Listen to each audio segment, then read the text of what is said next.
Japanese cars are supposed to be the safe choice. That is the whole reason people buy them. You walk into the dealership, see a Toyota, Honda, Subaru, Nissan, or Mazda badge, and you assume you are making the smart move, the low drama move, the reliable move. But that assumption is where a lot of buyers get burned, because Japanese reliability is real, but it is not universal. Some Japanese vehicles will run for years with very little drama. Others will destroy your budget with one bad engine, one bad transmission, or one design flaw that turns a trusted badge into a very expensive mistake. And that is exactly what this video is about. Today, we are breaking down the 3 worst and 4 best Japanese cars to own right now. Not based on hype, not based on reputation alone, but based on the stuff that actually matters once the payments stop and the repair bills start. And trust me, some of the cars on this list are going to surprise you. Let's start with the worst. Worst number 3, Nissan Rogue.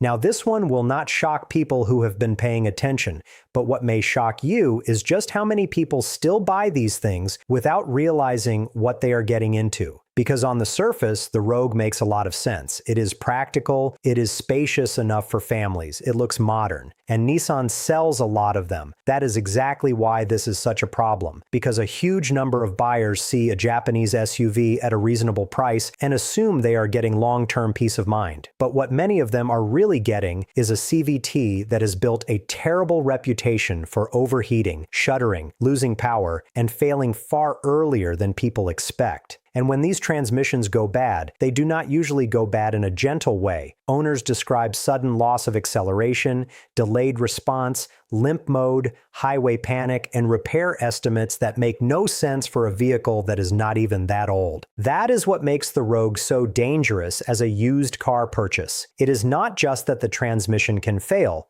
It is that the failure is expensive, the replacement is not cheap, and confidence in the replacement is not exactly high either. So if you are shopping used and you are looking at a Rogue because it seems like a bargain, be careful. Sometimes a vehicle looks affordable because the market already knows something you do not. And this next one is even worse because people trust the brand so much. Worst number 2, Subaru Ascent. This is where the badge can fool you, because Subaru has built a very strong reputation over the years. People think rugged, safe, family-friendly, practical, dependable in bad weather. So when Subaru launched a 3-row SUV, a lot of buyers assumed it would naturally carry the same reputation. But the Ascent has become one of those vehicles that keeps showing up in the wrong conversations. Transmission complaints, electrical frustrations, unexpected quality issues. And the worst part is that this is the exact kind of vehicle people buy when they are trying to avoid ownership headaches. This is not some weekend toy. This is the family hauler, the road trip car, the school run SUV. And that makes reliability even more important.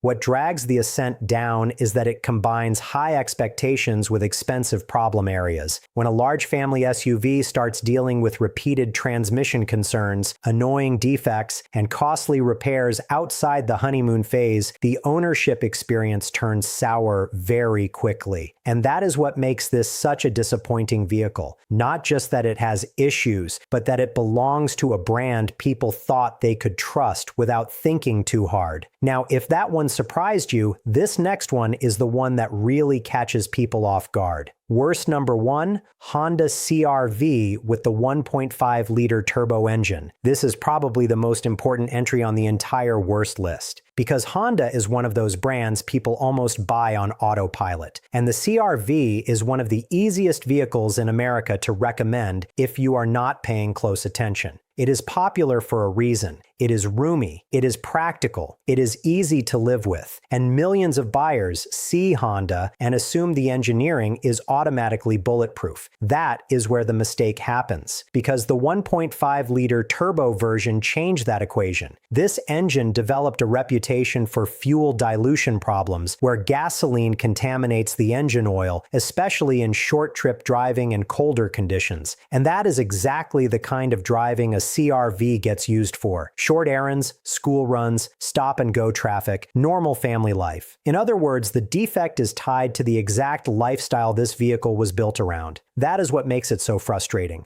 When fuel mixes into the oil loses its ability to protect the engine properly. And once that protection drops, long-term wear becomes a real concern. The scary part is not just the mechanical issue itself, it is the gap between the car's reputation and the real-world risk. A lot of owners would never suspect that a trusted Honda compact SUV could turn into a major engine gamble. So if you are shopping used and you want a CR-V from this era, the safer move is to look carefully at the engine choice, not just the model name, because that one detail can completely change the ownership experience. Now let's flip this around, because not every Japanese car deserves suspicion. Some of them absolutely earn the reputation. And the first one on the best list is a car people love to underestimate. Best number 4, Toyota Prius.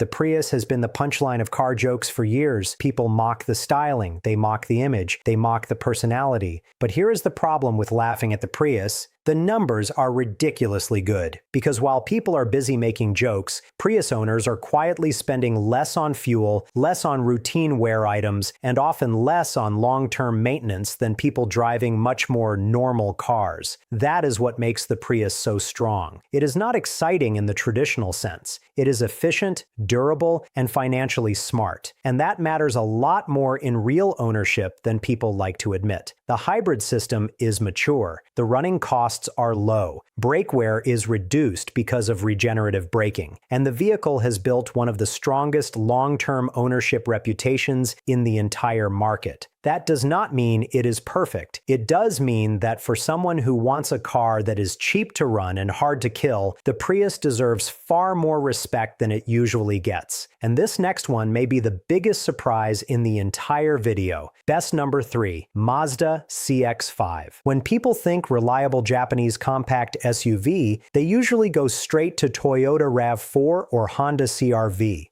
Mazda often gets overlooked in that conversation, and that is exactly why the CX5 is such a smart pick. Because the CX5 built its reputation the right way, not through hype, not through giant sales volume, but through solid engineering choices, simple, proven powertrains, no obsession with unnecessary complexity, no dependence on the kind of transmission choices that have wrecked the reputation of other brands. That matters a lot, especially in modern vehicles where complexity often creates long-term repair risk. The CX5 feels like a vehicle built by people who remembered that reliability often comes from restraint, not from trying to be too clever, and that is why so many people who actually own them end up becoming loyal to them. The CX5 may not dominate headlines the way Toyota and Honda do, but if your goal is long-term ownership with fewer surprises, this is one of the smartest SUVs on the market. If you are getting value from this list so far, subscribe right now, because this channel is built for people who want to avoid bad car decisions, save money, and understand what is actually worth buying before the repair bills teach them the hard way. Now let's get to the vehicle that sounds wrong on paper, but makes perfect sense once you look deeper. Best number 2, Lexus GX460. A luxury SUV on a reliability list sounds suspicious at first, because usually luxury means expensive, complicated, fragile, painful once the warranty ends. But the GX460 is different. Underneath the leather, the badge, and the upscale image is something much more important: old-school Toyota durability. That is the magic of this vehicle. It is luxurious, yes, but it is also built on a platform with a serious durability reputation. Naturally aspirated V8, no turbocharger drama, no CVT, no trendy complexity, just proven hardware that has already earned trust over time. And that is the key point. The GX460 is not the cheapest vehicle to buy, but that is not the same thing as being expensive to own relative to what it is. Because expensive and unreliable is a nightmare. Expensive and durable is a completely different story. This is the kind of SUV people buy, maintain properly, and keep for years because it keeps proving itself. If your budget allows it and your priority is durability over fashion, the GX460 is one of the strongest long-term bets in the luxury SUV space. And now number 1, the smartest overall ownership play on this list. Best number 1, Toyota Corolla Hybrid. If you strip away image, emotion, and badge obsession, and you ask one simple question, what is the most rational Japanese car to own right now? The Corolla Hybrid has one of the strongest arguments in the entire market, because it combines everything that usually matters most: Toyota reliability.